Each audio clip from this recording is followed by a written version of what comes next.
billahi minasyaitonir rajim.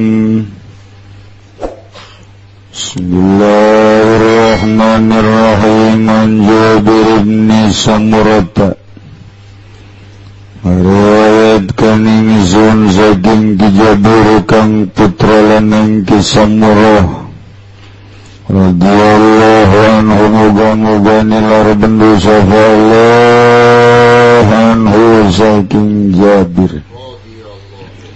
Gula oleh Jabiring lafaz utian Nabi dan tekani sapa kanjeng Nabi sallallahu alaihi wasallam. Rajulin kalawan wong lanang qatala kang abunuh ya rajul nafsahu ing awak rajul binasa bisa kalawan pirang-pirang ruruhit jamparing. Kalam yusalli alaih maka orangana nyalati ya kanjeng Nabi alaihi ing atas rajul. Riwayatkan Ki Jabir bin Samurah ai ngaji kieu mah urang ye silsilahna sanadna nyambung. Kula menang ti guru kula menang ti guruna deui, guruna menang ti guruna deui, terus nyambung dugi ke Kanjeng Nabi Muhammad sallallahu alaihi wasallam. Tandana nyambung aya syahadahan. Bukhari boga syahadah, Muslim boga syahadah. Geus nu datang ka kula mah aya ngaranna ti Kanjeng Nabi ka anu tadi kula aya. Cukup yang ka surga mah eta ge.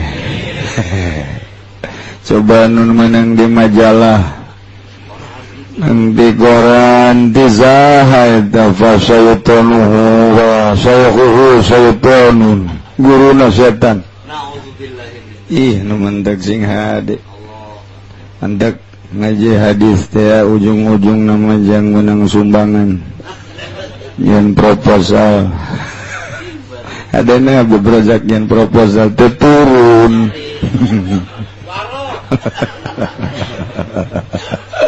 Aduh, pagan menturun menyana geser bapak. Aja tu keduluan ku bupati ada proposalna.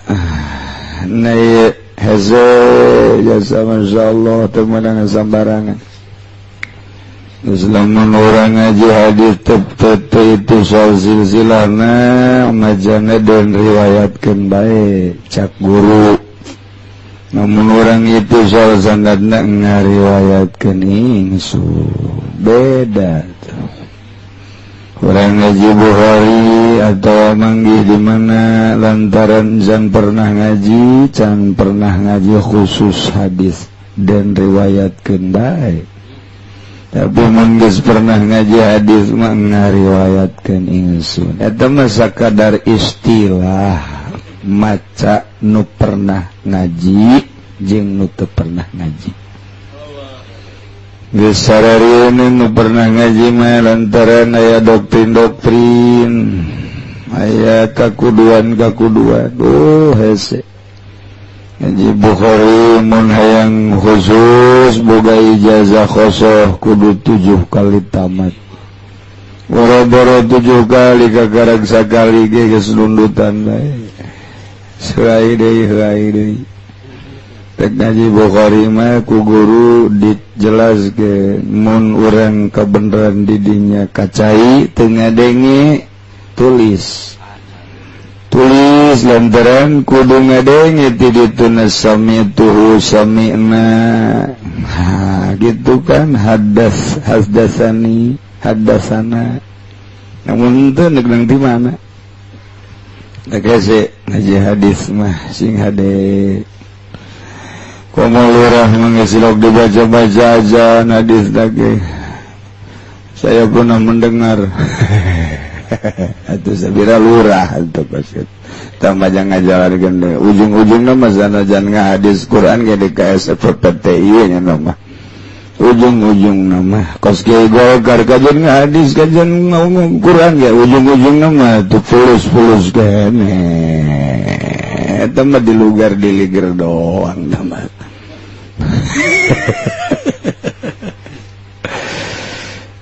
Gola Zair Jabir bin Samurah kungsi Kanjeng Rasul didatangkan hiji lalaki geus maot di gotong ulun yang songkeun ka Kanjeng Nabi si lalaki eta teh qatala nafsu membunuh diri di maqam masyaqis sakururuhit Jampari kumaha tah tinggal nyalatin bae apa Kanjeng Nabi nyalatin falam yusalli alaih Kanjeng Nabi mungeun nyalatin teh Kanjeng jelema nu boga hutang jelek nyalatin Kanjeng Nabi mah jelema nu bunuh diri mung kos urang kiai teh pilih-pilih mun sugih diola urus lamun susah dak siapa diola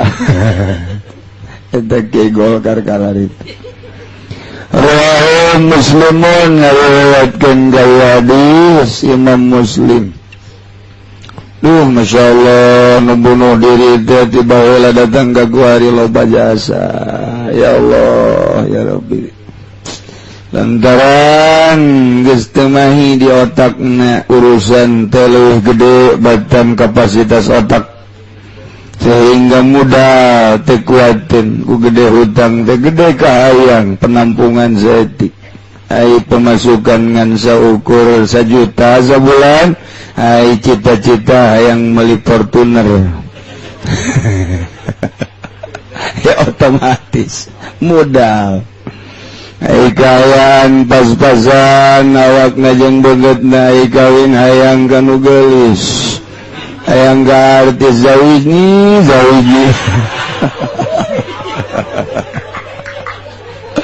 tidak ada modal kudu ngukur tangtung wae kurang Karawang mah ngukur tangtung bae ai beungeut kos kieu mah beungeut perang wayahna kawin teh kudu nu gelis geus asal aya napasan bae geus ya Allah ya Rabbi tapi ya waris waktu Allah ya nu ngatur kadang-kadang nu kasih pamajikanna jore kadang-kadang nu geulis salakina jore dah ngarepkeun kitu urang teh ayeuna nu kasih kawin ka nu geulis mah tama pariuk mengekek ke batu tama pas tama ieu kebenaran beungeut jore urang ieu lalaki ai meunangkeun nu geulis jarang terjadi tapi ya Allah ya Rabbi fal manal ijmali utawi gilai kumana gang bangsa ijmal qadilun nafsahu tawang kang abono ngage gedeli ko ini salah namun amri ngalal kan ya gadil zalika ing mengkono qatlu bahwa maga utawi ya gadil gafirun iku kang kafir menjelema ngabunuh diri tekadna memang hal gitu lantaran geus teu kuat taubatnya kafir kemenang wa lam yasahila zalika bahwa fasikun sanajan lamun teu lam yasahila lamun rami ngahalalkeun ya gadil zalika ing mangkono qatu bahwa kaudaya gadil fasikun iku kang fasik terjadi di mana ya di mana baik gede hutang teu kuat bunuh diri tapi tengah halal ke ngan teu kuat bepasek itu kene urusan dagang aduh ya hayang gede teu politik bae lah hayang isin bunuh diri tapi tengah halal kan pasek mun halal kan kafir lantarannya hayang gegerahan cek bahasa Kanjeng Nabi mah hayang ngagerakeun paeh padahal urusan aing pan nu ngatur teu paeh mah dalamunnya hayang gegerahan bertindak bunuh diri mun asa halal kafir dari sama urusan kos kitu mah ieu mah frustasi diputuskeun ku kabogohna insyaallah kasakadar diputuskeun ku kabogoh nginum baygon ceknya nama susu meureun baygon diinum modal termasuk perang kebenang bunuh diri mah tetep bae teu meunang kajian teuing lompat ka dieu lompat ka ditu ge tetep bae teu meunang ulah diniatan bunuh diri mah pokona mah berjuang ngalawan musuh-musuh Allah adapun bae geus eta mah urusan Allah adapun urang bunuh diri tetep bae teu meunang motif kumaha bae oge ieu lah nu dimasalahkeun ku ari bom bunuh diri eta teh teu meunang atuh nanahonan teh geus kitu teh sok we perjuangkeun sakemampuan urang tanpa bunuh diri.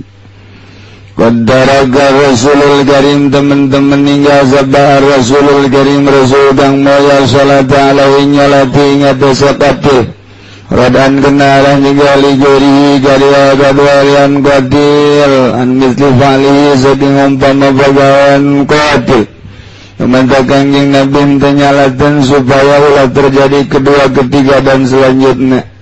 Oh, ku kangjing itu disalatan bungai-ngai bunuh diri besit disalatan ku kangjing Nabi tah di zaman kangjing kos kitu untuk menjaga. Jadi berarti gitu darul mafasid azubna sebab dina agama mengandung hiji jalbul masalih kadua darul mafasid. Sedangkan darul mafasid muqaddamun ala jalbil masalih. Tika hal itu tetap pernah mondok mah kajian yang majang memondok bae langan dengan sia teu marondok tiga hal itu teh nalika kos kitu maca gaing mondok atuh sia ka ditu ka pondok yang Haji Fendi waqadzalla alaihi lan teman-teman nyalati alaihi ngatu sabda sahabat radhiyallahu anhum ganilar benu sahabat sahum saking sahabat lialla yudfana bila sholatin berpun jantara dan pendem dan kubur ya katil kalanora dan sholati tapi kangjeng Rasul marentah ka sahabat majung sholatin tetap supaya ulah dikubur tanpa disolatin pasik bapasik sholatin baik Dalilul labji utaiki lagi gurayan gang bangsa labat bimasyaki sajamum miskosin tapi masyarakat ikut jamai laban miskosin wawalan wadaya miskos daigon lasun ariobun ruruhid kang ambagal hirbati kaya tumbak dalam yusoli alaih haya ukubatan lahu karna ala nyiksa lahu gaduh qatil wawalan ligori lan kena nolak kadalian qatilan mitifali saking umpama bagalian qatil bikul hadis Tawi lagi bagi hadis ada masalah lagi, mengikuran nyalati hakim ala qatilin ngada sayang kang ngabulun nazain awake qatil. Ulah hakimah ulah nyalatin, wali gorilan kadwalian hakim, kiai ulah ayu salihin ngada nyalati hakim. Alaihi ngada zakatil limarahun nasai kena barang kang Allah kena yang mazabain mim nazai. Anda Rasulullah yang satu anaikan yang Rasulullah sallallahu alaihi wasallam alaikum wajabah yang Rasulullah aman nama falau sallallahu alaih ngapan udah ingsun maikum maka olahnya latih ingsun ingat zakatil ustafadu maka dan amri faedah min hadzal sesati itulah asrana garang satu nelian gitu kanjeng Rasul mah iku sallallahu nyalati agar ingat zakatil salian kanjeng Rasul dipersilakan bahasana ama anak mah falau sallallahu kuring mah moal nyalatin berarti maneh masilahkeun nyalatin kanu boga utang kanjeng Nabi madara nyalatin mah ulama anjeun mah ulas bae nyalatin mendak nu bagus mah kiai mah kuari ulah nyalatin tanya ulang ridit teh gautang tadi bang kabang gautang temun gautang ulah nyalatin hampir baro gautang kabeh bari mah pemasukan salawat ke kiai Nabi Hurairah radhiyallahu anhu.